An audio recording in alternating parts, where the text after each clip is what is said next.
Far out in the ocean, where the water is as blue as cornflowers, stood the castle of the Sea King.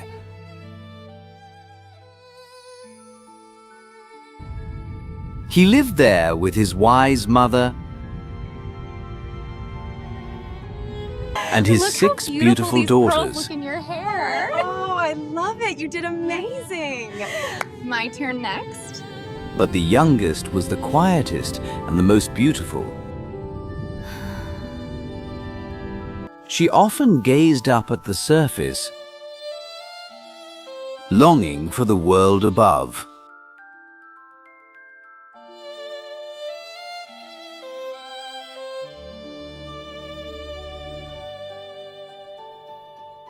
Grandmother, do humans live forever?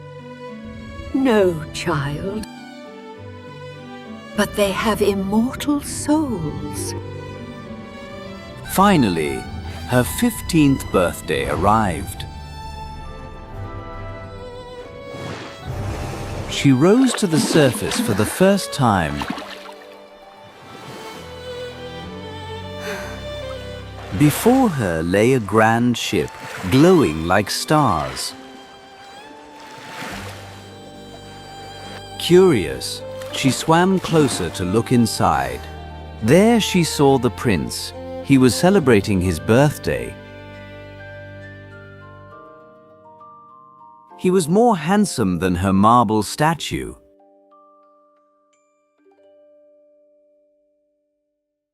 But suddenly, the night turned dark. A terrible storm awoke.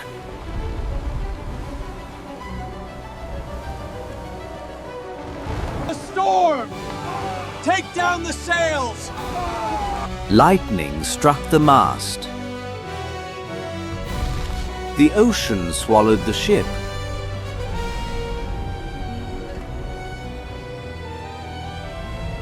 The prince sank into the deep darkness.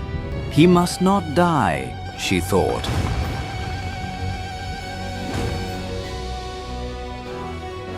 She caught him in her arms. She swam up with all her strength.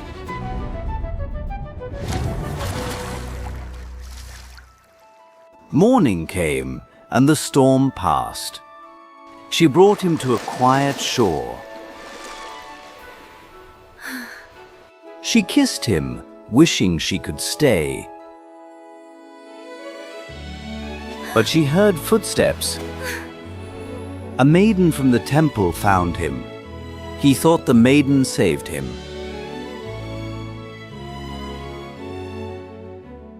Back in the deep, she could not forget him.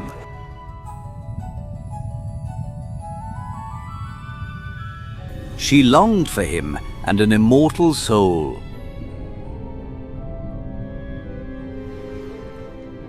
Desperate, she journeyed to the dangerous parts of the sea. She swam through the twisting forests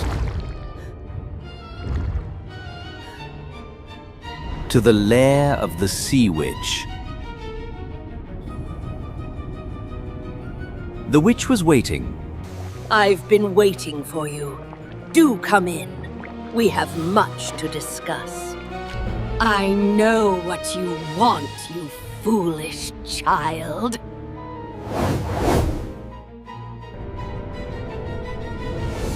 You want legs to catch your prince.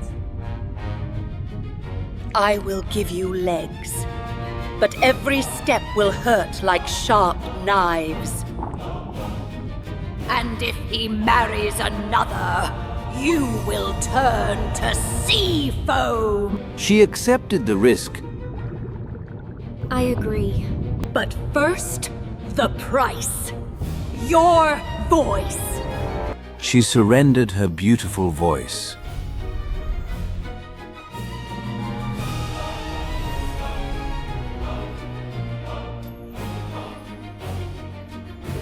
The witch took it all.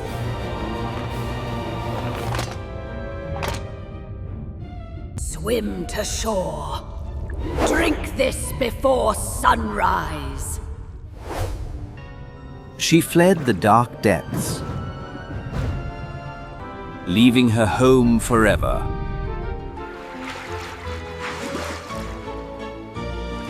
She reached the prince's shore. She drank the burning liquid.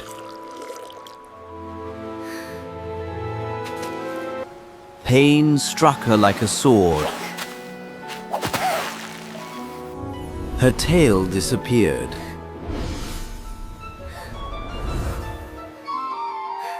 She lay there as the sun rose.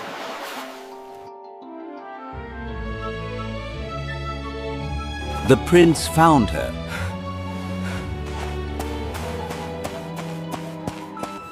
He was kind and gentle.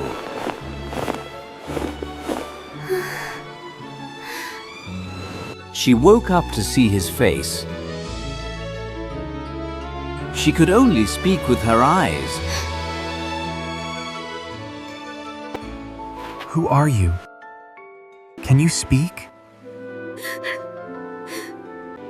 Every step was agony.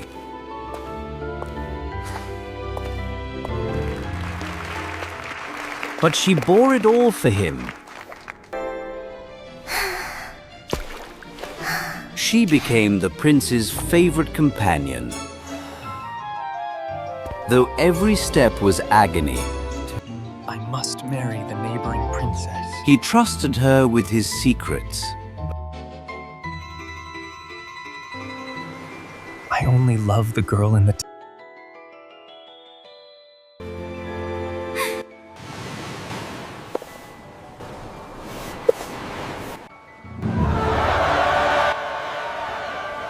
She could not tell him the truth.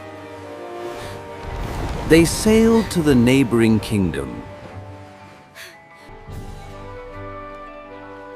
She knew her time was running out. They arrived at the Golden City.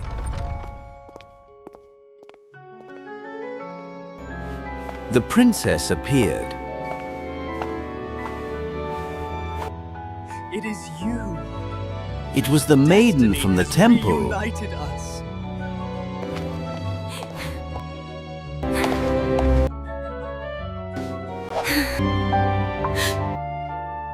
He believed his prayer was answered. You must be happy for me. The little mermaid's My wish heart came broke true. silently.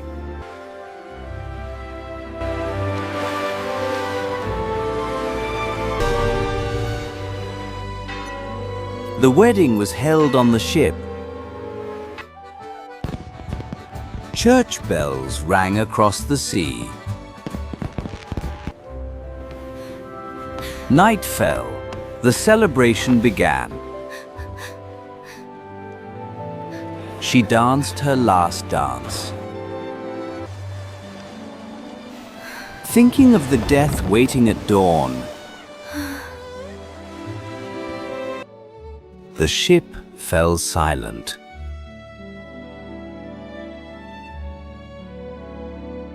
Her sisters rose from the waves.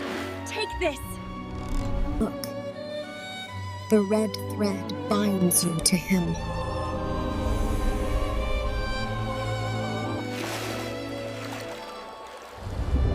Cut it! Break the bond and return to us! She saw the bond of fate.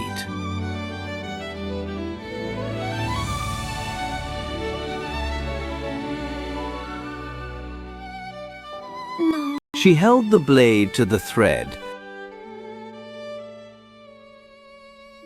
The sun was rising.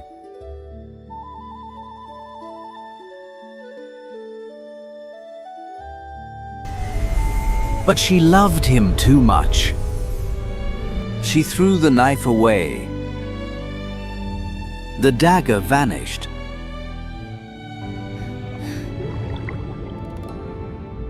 But the red thread did not break. The prince felt a sudden pull. It was her heart. Memory flooded back.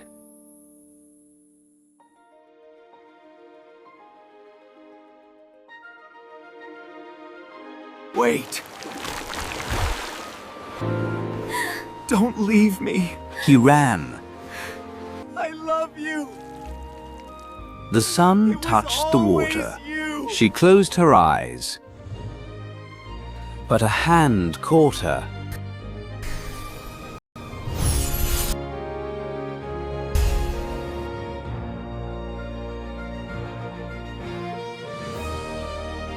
True love broke the spell.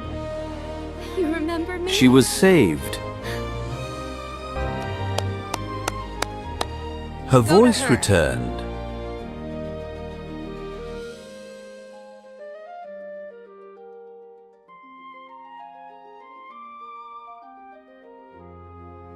The princess smiled.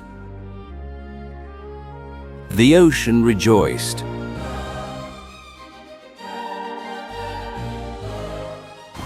The true wedding began. He gave her his ring. A kiss of eternal love. Joy filled the world. She waved goodbye.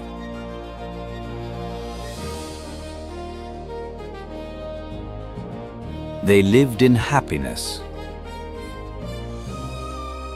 cherishing every moment. She found her immortal soul.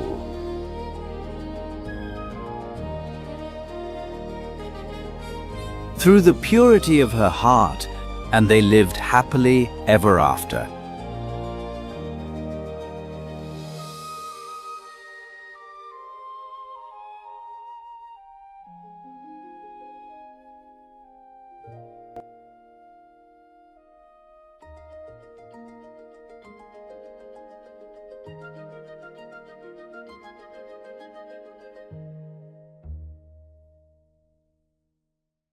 Once upon a time, in a small village, there lived an old miller and his 3 sons. One day, the father decided to retire and travel the world. He left his belongings to his children. The eldest took the mill. The second took the donkey. They were very pleased. But for the youngest son, Jack, there was only the cat. His brothers left to make their fortune, leaving Jack all alone. Jack didn't push the cat away. He picked him up gently. Don't worry, little friend. I will take care of you. Suddenly, a magical thing happened.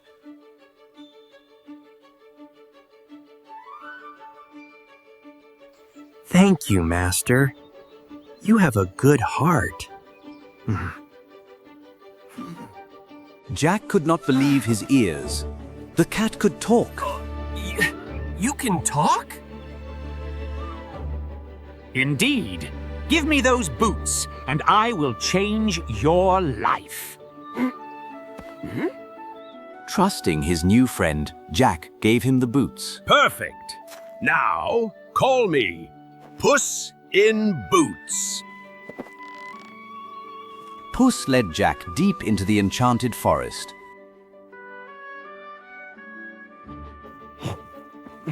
Where are we going, Puss?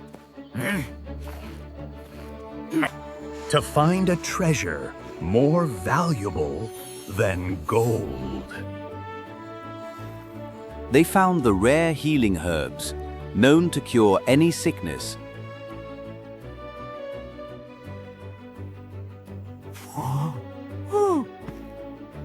These will save the princess.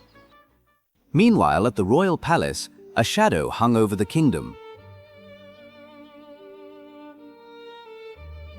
The king was heartbroken. His daughter, the princess, was very ill. She had lost her voice and her strength. No doctor could help her. Let me in. I bring a cure from the Marquis of Carabas. Desperate for hope, the king allowed the strange cat to enter. Your Majesty, these are magical herbs found by my master. The king quickly gave the medicine to the princess. Miraculously, color returned to her cheeks.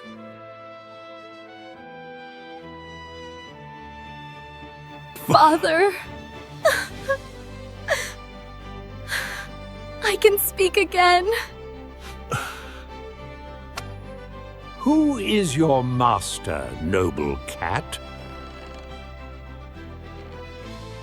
He is the Marquis of Carabas, your Majesty. And so the name of the Marquis of Carabas became famous, but Puss had an even bigger plan. Father, the sun is so beautiful. May we go for a picnic by the river? Anything for you, my dear. We shall go this afternoon. Puss, who was visiting the palace, heard everything. This is our chance. He ran back to his master as fast as lightning. Jack was by the river, unaware of the plan. Master. Quick! Get into the water and have a bath. A bath? Now? But the water is cold. Trust me. Just do as I say and don't ask questions. Jack obeyed. Puss quickly hid Jack's old, tattered clothes under a big rock. Just then, the royal carriage appeared. Help! Help! The Marquis of Carabas is drowning! Halt! Isn't that the cat who brought the medicine? My master is in the water, but a gust of wind blew his clothes away. Oh my God! Guards!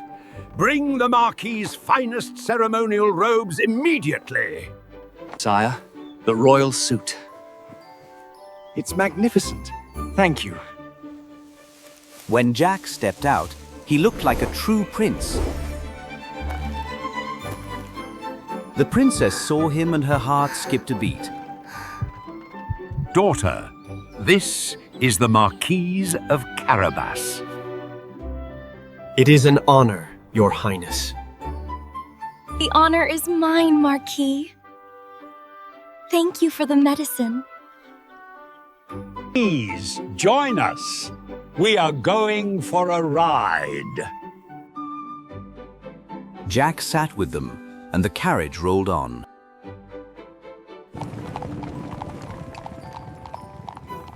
But Puss knew the hardest part was yet to come. He had to run ahead to prepare the way. He ran faster than the wind towards the vast farmlands. What in the harvest is that? I've never seen anything like it. Hello, everyone. I have a great offer for you. Puss was ready to make a deal. Puss made a sweet offer. If the king asks, say this land belongs to the Marquis. Then come to the castle for an ice cream party. Who could refuse ice cream? They agreed happily. Moments later, the king's carriage arrived. Good worker. Whose fine wheat is this? It belongs to the Marquis of Carabas, Your Majesty. Oh. You have very fertile land, Marquis. Further ahead, Puss reached a field of giant sunflowers.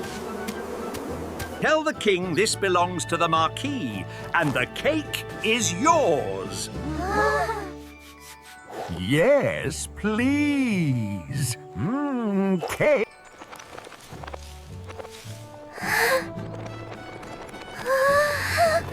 And whose beautiful flowers are these?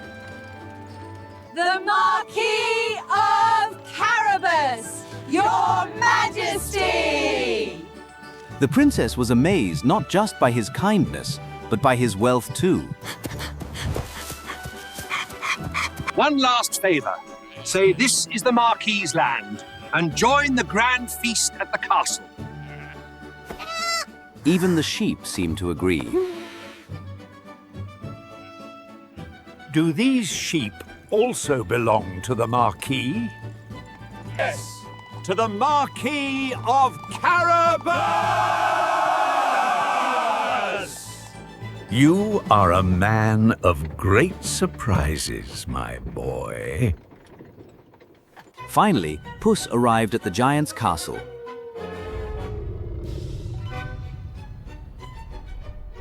This was the home of a giant wizard.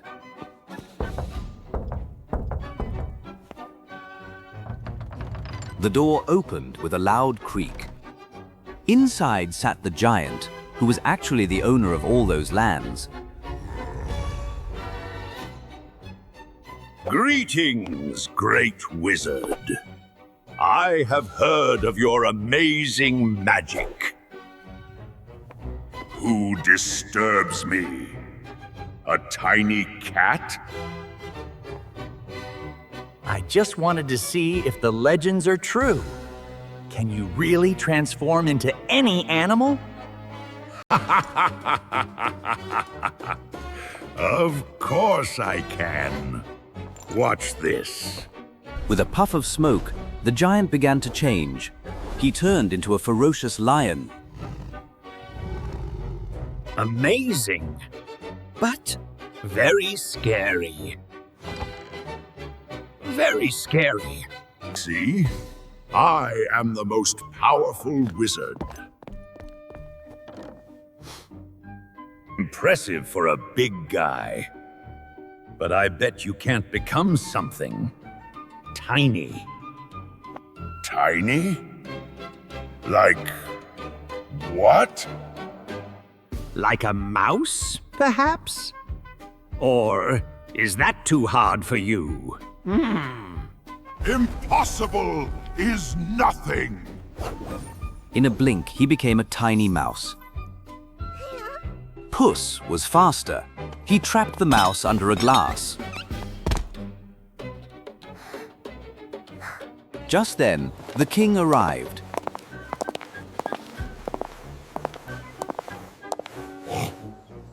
Puss looked at the helpless mouse.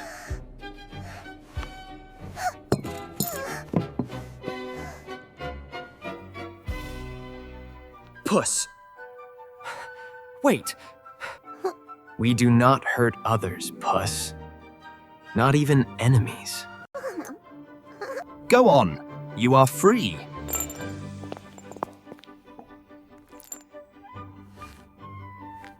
The mouse was so grateful for his life, he left the castle to Jack as a thank you gift.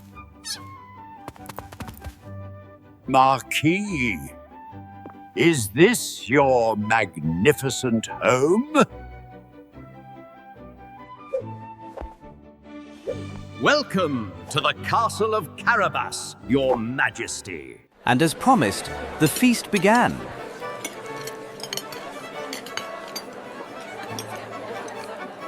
Everyone was invited. No one was left out.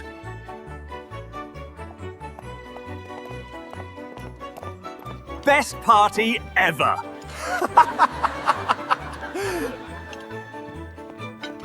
To the Marquis for his kindness and generosity.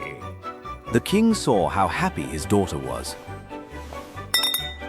Jack and the princess became best friends, and soon, something more. You have a kind heart, Jack. And you have given me a reason to be brave. As for Puss, he became the greatest lord of the manor. I told you I was worth more than gold. The kingdom was filled with joy and laughter. They learned that cleverness is good, but kindness is magic. And Puss never had to chase mice again, unless for fun. and they all lived happily ever after.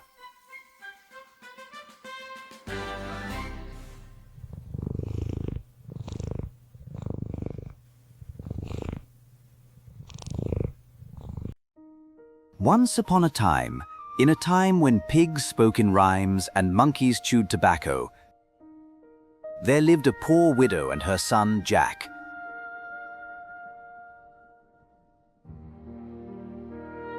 They were so poor that their only possession was a cow named Bessie. But alas, Bessie gave no milk, and the cupboard was bare. Oh, Jack, we have no bread, no cheese, not even a crumb. You must take Bessie to market and sell her, or we shall surely starve. So, with a heavy heart, Jack led Bessie down the dusty road. But before he reached the market, he met a funny little man with a hat as tall as a chimney. Good morning, young Jack. I will trade you these 5 beans for your cow. They are not ordinary beans. Plant them tonight, and by morning they will reach the sky. Jack, being a boy of great imagination, made the trade. But when he returned home, his mother was furious. She threw the beans out the window into the garden. But that night, while Jack slept, the beans began to grow. They grew up and up and up till they reached the very clouds themselves. The next morning, Jack climbed the beanstalk.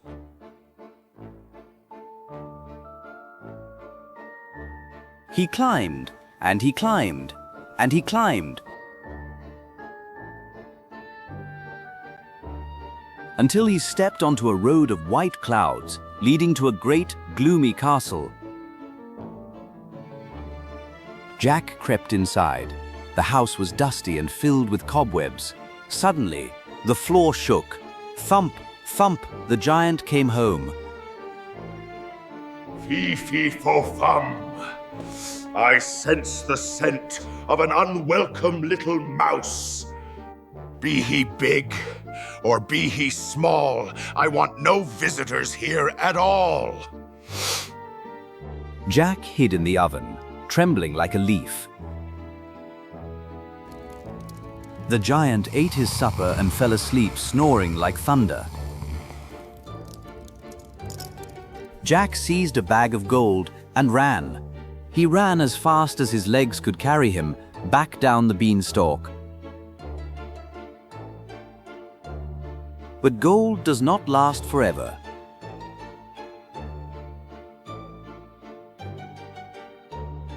Jack climbed the stalk once more.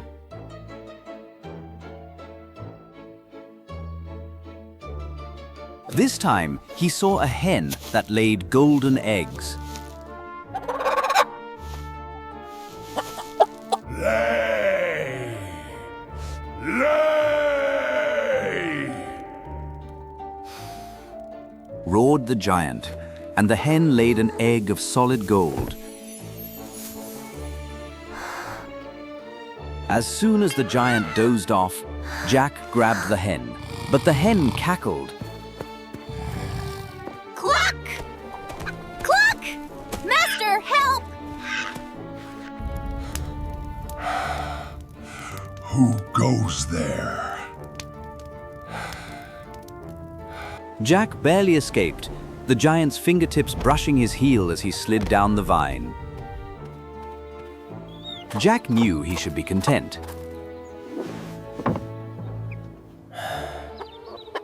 But the legend of the golden harp, whose music could charm the wind and calm the sea, called to him. So for the third time, Jack climbed through the mist, the clouds, until the world below was nothing but a speck of dust.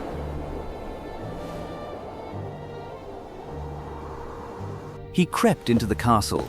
It was gloomier than ever. The air smelled of old cheese and loneliness. There, in the corner, sat the golden harp, covered in grey dust and cobwebs. Poor thing. You used to shine so bright. Jack reached out to wipe a smudge of dirt from the harp, but the moment his finger touched the strings, Master, awake! A thief is near! Wake up! Wake up! The danger is here! the sound echoed like a bell. Suddenly, the floor jumped. The giant leaped from his chair. Fee, fee, fo, fum. I hear the hum of a thief who has come. Jack tried to run, but a massive hand, as big as a carriage, slammed down in front of him. The giant pinched Jack's vest between two massive fingers and lifted him high into the air. Please, Mr. Giant. I'm too small to be a snack. I'm mostly bone. He opened his mouth, and his lip began to quiver. Then his chin wobbled. Snack? I don't want a snack. Suddenly, the giant dropped Jack onto a pile of soft, dirty laundry. He covered his face with his hands and let out a wail that shook the rafters.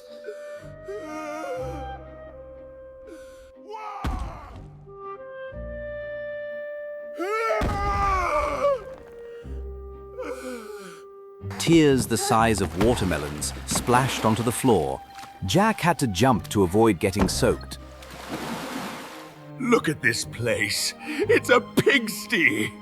My fingers are too big to hold a broom. My feet are too heavy to walk without breaking the floor. I try to cook, and I burn the clouds. I'm useless. Jack stood up, brushing lint off his jacket.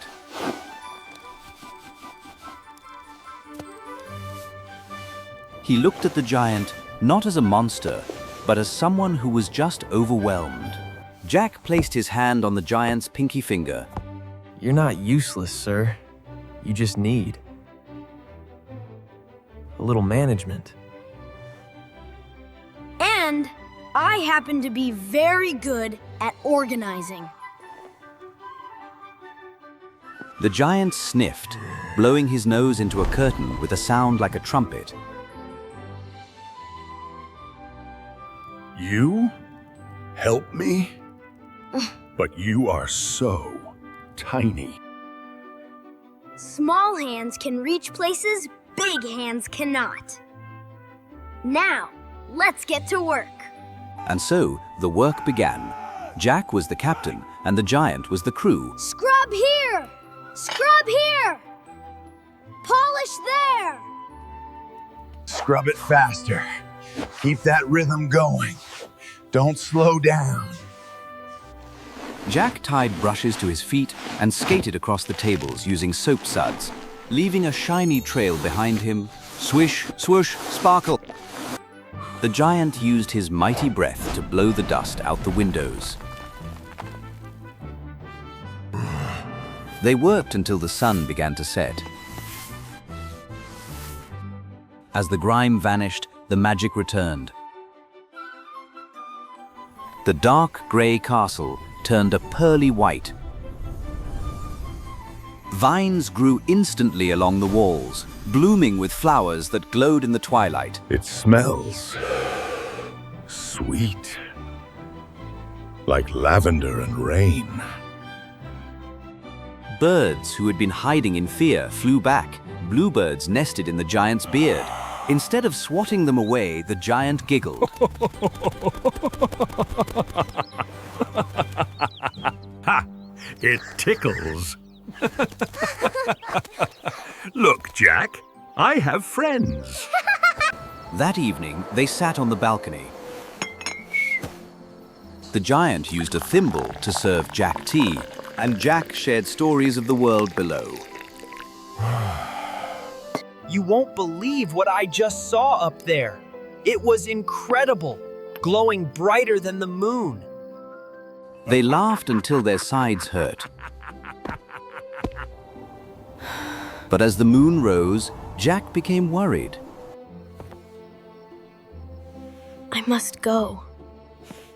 My mother will be worried.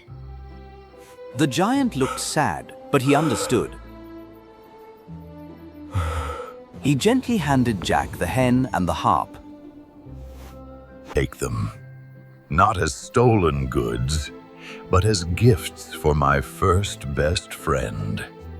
Jack slid down the beanstalk, carrying the treasures. As he touched the ground, a gentle, warm rain began to fall. It was the giant, watering Jack's dry fields.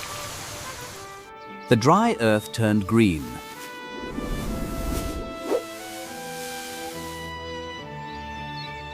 The flowers danced.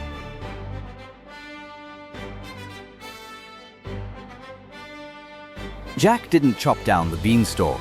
Instead, it stayed there, strong and true. Look at that! I told you we could see the whole world from here. You were right, little one. It's beautiful. You hear the laughter of a small boy and a big giant playing checkers in the clouds. And they lived, both big and small, happily ever after. Once upon a time, after the lanterns had risen and the wicked Mother Gothel was gone forever, the kingdom of Corona returned to its glorious, peaceful days. Rapunzel found her family and lived happily beside Flynn Rider, the legendary thief who had turned over a new leaf. But deep within Flynn's heart, there remained an empty space that nothing could quite fill. One night, Flynn sat gazing blankly out the window, his fingers tracing an old rusty iron badge in the shape of a wolf's head, the only keepsake from his orphanage days. You're staring at it again, Flynn. The Iron Wolf symbol. That is the crest of the Kingdom of Ironwald in the far frozen north. Right. A place of ice and steel. I wonder. Why would an orphan like me have this? Is there someone out there waiting for me? Curiosity tugged at Flynn's soul. That very night, he quietly packed his bags, intending to leave in silence so as not to worry Rapunzel. He tiptoed out to the stables. Shh. Maximus, keep this a secret, okay, buddy?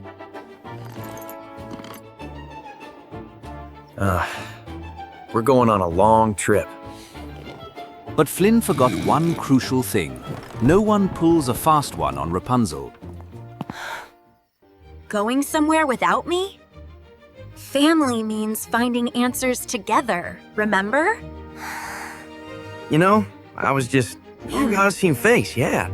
Scouting ahead.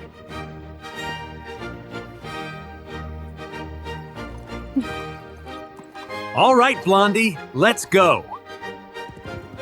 And so the journey began.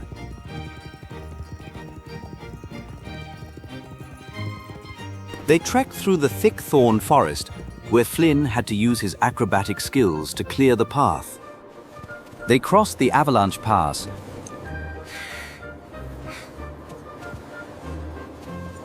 where Maximus slipped.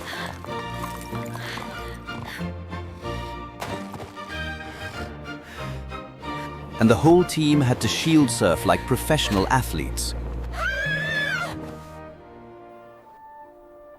Finally, after many days of hardship, the colossal gates of the Kingdom of Ironwald loomed before them. Ironwald was a kingdom of steel and frost, a stark contrast to the warmth of Corona. The moment they stepped inside the walls, a squad of soldiers in black armor surrounded them. Prince Vance? What are you doing in those rags? Excuse me? I'm not.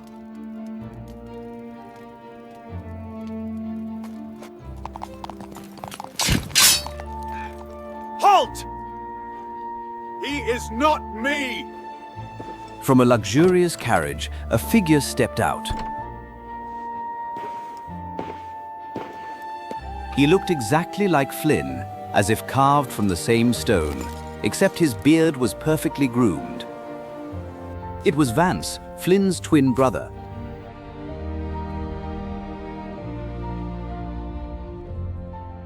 He resembled Flynn like a reflection in a mirror. Only his smile was suspiciously perfect. Flynn was taken to meet the frail old king. The king, with trembling hands, touched a small scar on Flynn's arm, a birthmark he had carried since he was a baby. The palace erupted in joy.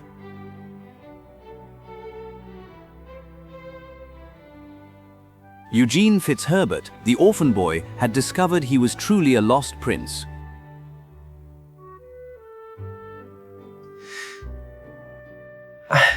I really do have a family. Rapunzel was overjoyed for Flynn. She understood his happiness. For it was just like the day she was reunited with her own father and mother. Flynn's father quickly restored his royal title. Tomorrow, I shall announce your identity to all the people. Everyone must know that Prince Eugene has returned. His brother Vance was especially eager to help Flynn prepare for the ceremony. But Flynn was no fool. He was a master thief, and his gut told him Vance was hiding something. That year, bandits attacked the carriage when I wasn't paying attention. I have lived with regret for all these years, dear brother. Strange. I remember Mom saying it rained very heavily that day. Ah, yes, correct. It rained so hard we couldn't see the road. A sad story. Flynn smirked slightly. It hadn't rained that day at all. He had made that detail up. Vance was lying. Meanwhile, Pascal sneaked into Vance's room.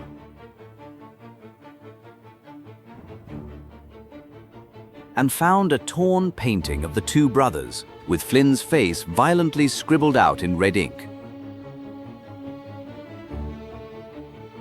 Rapunzel warned Flynn of the danger. But Flynn decided to play along to catch the villain. He accepted Vance's invitation to visit the ancient gem mine. The most dangerous place in the kingdom,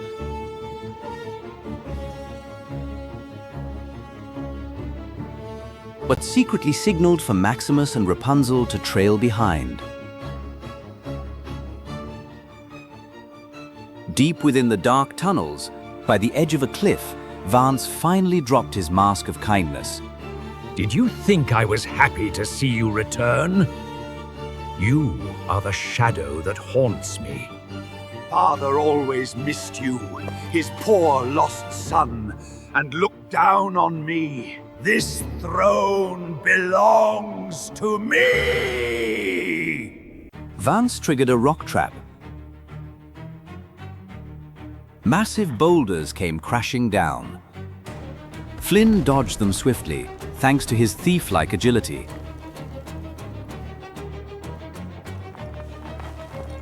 I suspected you from the start, Vance. Terrible acting, by the way. But Vance was more cunning than Flynn thought. He pulled out their mother's necklace and threw it straight into the abyss. Let's see what you choose. Memories. Or your life. No.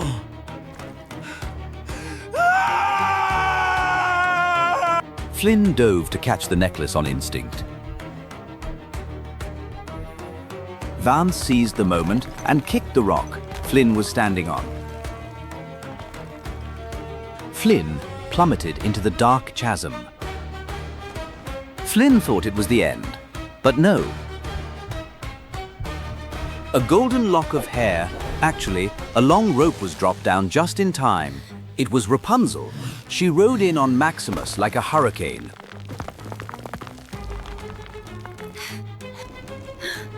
Grab my hand, Flynn! Rapunzel and Maximus pulled Flynn up.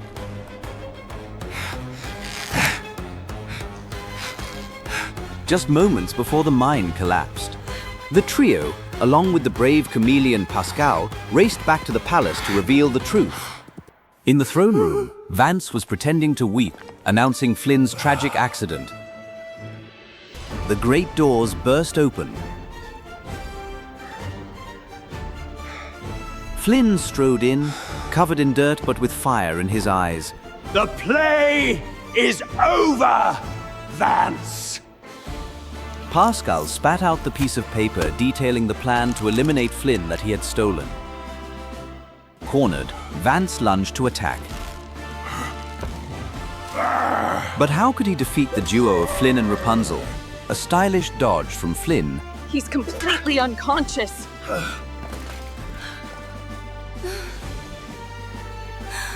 The truth was laid bare. The king, heartbroken, ordered Vance to be taken away.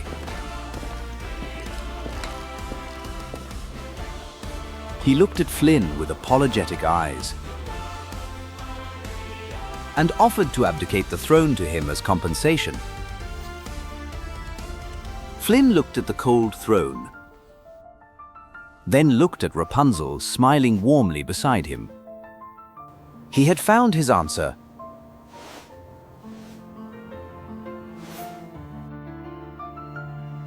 Thank you, Father, but I have already found where I truly belong. My home is Corona.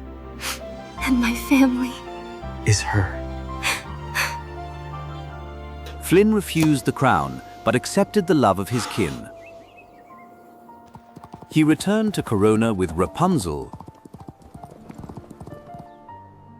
carrying a heart no longer heavy with the past, but filled with hope for the future. And they lived happily ever after.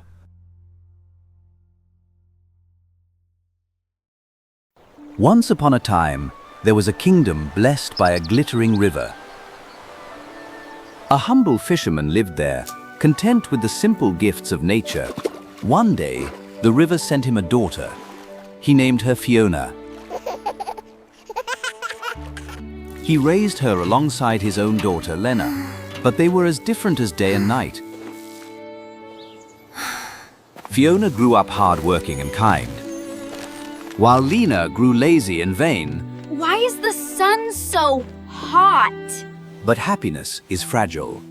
The kind fisherman passed away. The mother's heart turned to stone. She revealed her true nature. You are just a burden. Get to work! Fiona became a servant in her own home. Then a terrible drought struck the land. The earth cracked and the rivers hid away. Even the well ran dry. No water! We will die of thirst! Desperate, she sent Fiona away. Go to the spirit spring deep in the forest! The journey was long and painful. The sun beat down on her, but she did not complain. Finally, she reached the ancient woods. There she found the spring and a stranger. Are you all right, Grandmother? Water. Please. I am faint with thirst. Fiona had no cup, but she had her wits. She plucked a broad leaf from a fern. She washed it with care and offered the cool water with respect. Here, drink slowly. It is fresh.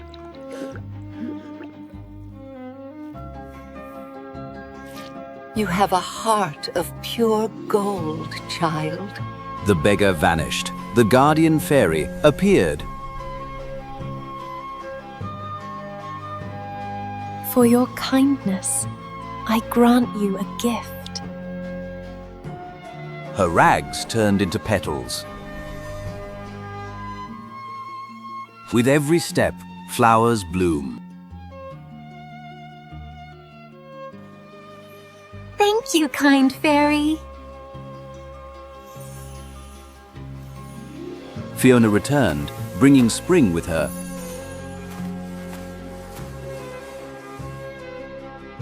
Mother, look! Flowers! Fiona told them of the leaf and the water. A leaf? Imagine what she gives for silver. Go. Bring back gold and jewels. Greed took over. Lena was prepared for the hunt. Ugh. Stupid trees! Lena set off, hating every moment. She had no love for the forest. Why is it so far? Where Fiona brought life, Lena brought scorn. At last, she found the test.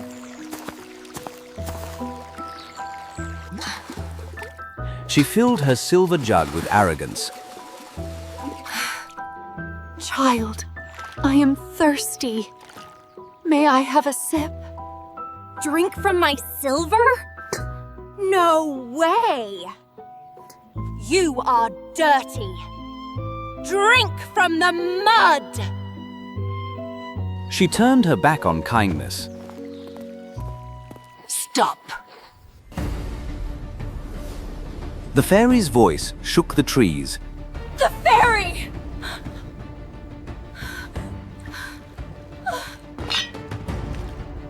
You hold a silver cup, but have a heart of thorns. And so, the thorns stayed with you. No! Ah! Get away! The forest turned against her.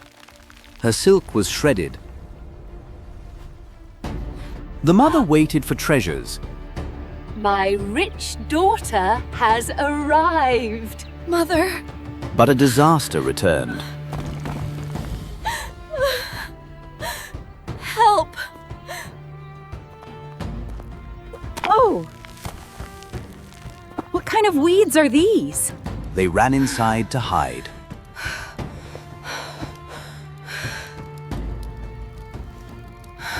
But the curse followed. My house! Stop it! Everything she touched withered. The home became a prison of thorns. What is happening? Fiona appeared, glowing with light. You cursed your sister!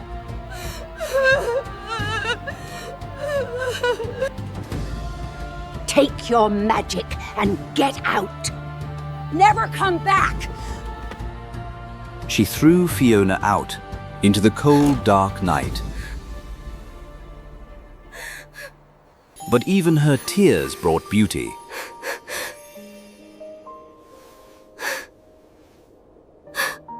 Fiona was alone in the terrifying forest. But she walked in a path of light, created by her own steps. Suddenly, she found a wounded traveler. Help! Is anyone there? He saw an angel approaching.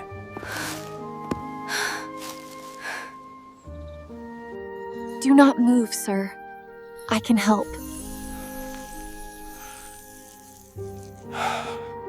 Her wish to heal triggered the magic. Medicine grew from the earth. This will take the pain away. She applied nature's medicine. You saved me. Are you a spirit? No, my lord. Just a girl who lost her way.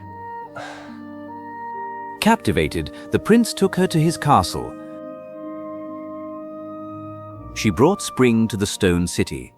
They arrived at the royal palace.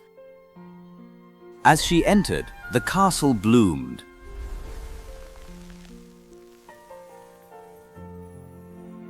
The king was overjoyed.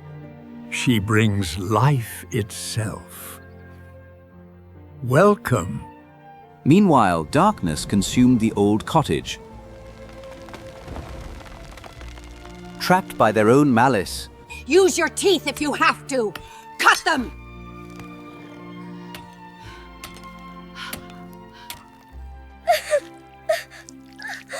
It's no use. They grow back faster. This is your fault, you useless girl! while far away love was blooming in the light.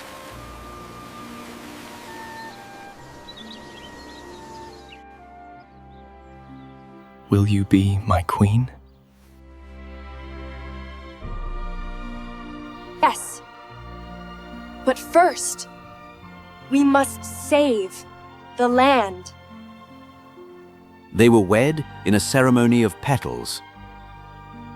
But Fiona did not sit on a throne. She went to work. The queen of the people had arrived.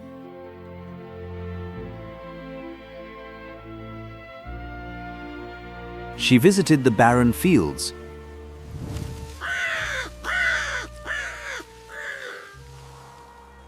And walked upon the dry earth.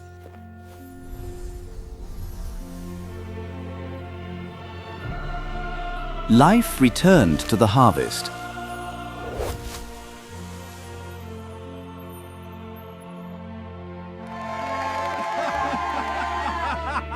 It's a miracle! We have food! She visited the sick and the weary.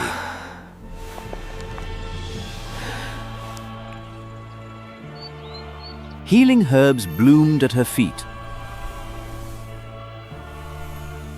Health was restored to the kingdom.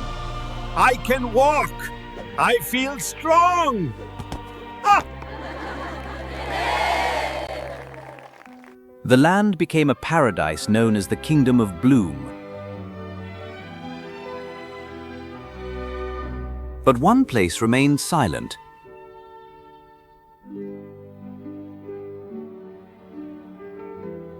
Inside the prison of thorns,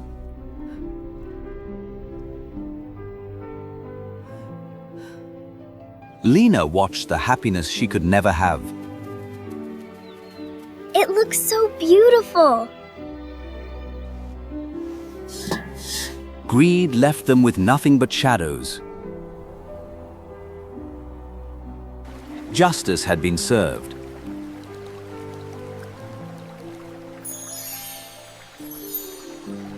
Kindness is the true magic.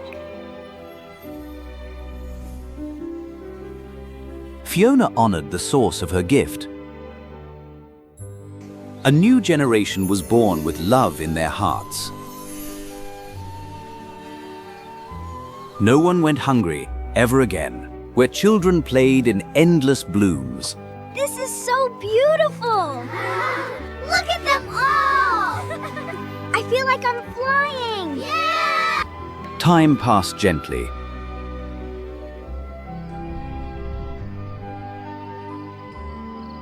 The king and queen watched over their land. Remember, Remember. We bloom when we share. We wither when we take. May your steps always bring beauty.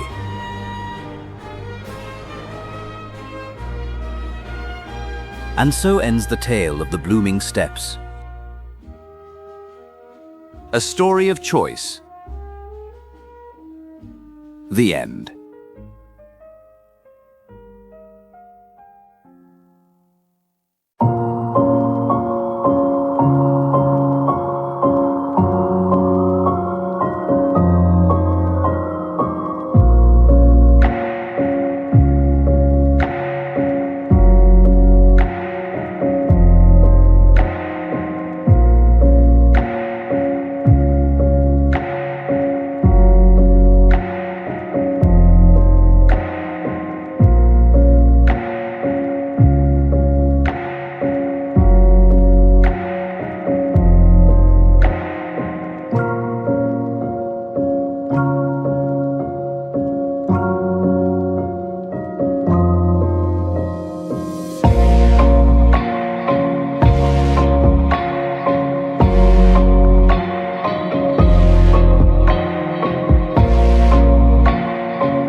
Từng làm em khóc nước mắt ướt cả vai. Giờ mất hết anh mới biết mình sai. Anh đã uống say đến quên thực tại. Mà tại sao bao nỗi đau vẫn chưa dừng lại. Mình đã ước cho tương lai thật nhiều. Là ngày cưới trao chiếc hôn ngọt ngào. Nhưng mọi thứ tan chỉ trong một chiều. Em rời đi và không một lời chào. Em đóng cửa mạnh sau cuộc tranh cãi giữa hai ta. Bước ra đường giữa tiết trời lạnh, cùng hành lý đi tới sân ga. Bỏ lại trong căn nhà mình anh cùng cơn bực tức vẫn chưa thể hạ. Tụi mình yêu nhưng không hợp tánh nên chuyện cãi vã thì không thể lạ. Nên anh quay lại bàn làm việc, tâm trạng tệ anh uống nhiều bia. Anh vẫn nghĩ sẽ như mọi lần, em sẽ về nhà lúc trời khuya. Rồi trong phút giây anh tá hỏa, chiếc bánh quy vừa đặt lên dĩa. Cuộc gọi đến với đầu số lạ, anh vội hỏi tên người bên kia. Alo là số ai vậy ạ? Người bên kia trả lời hốt hoảng, hỏi anh có phải là người nhà của nạn nhân tên Mai Thị Loan. Cô ấy mới vừa gặp tai nạn tại ngã tư đường Trần Quang Khải, phổi bị dập do bị xe cán và có lẽ sẽ không qua khỏi. Chiếc điện thoại trên tay như buông lơi, cả thân xác này như rã rời. Nước mắt anh rơi trong vô thức, miệng lắp bắp chả nói nên rõ lời. Em ơi xin em đừng đi, vì anh chỉ có mình em thôi. Xin em đừng rời xa, hãy ở lại, đừng bỏ anh một mình em ơi. Từng làm em khóc nước mắt ướt cả vai. Sợ mất hết anh mới biết mình sai. Anh đã uống say đến quên thực tại. Mà tại sao bao nỗi đau vẫn chưa dừng lại. Mình đã ước cho tương lai thật nhiều, là ngày cưới ra chứ có ngọt ngào. Nhưng mọi thứ tan chỉ trong một chiều. Em rời đi và không một lời chào.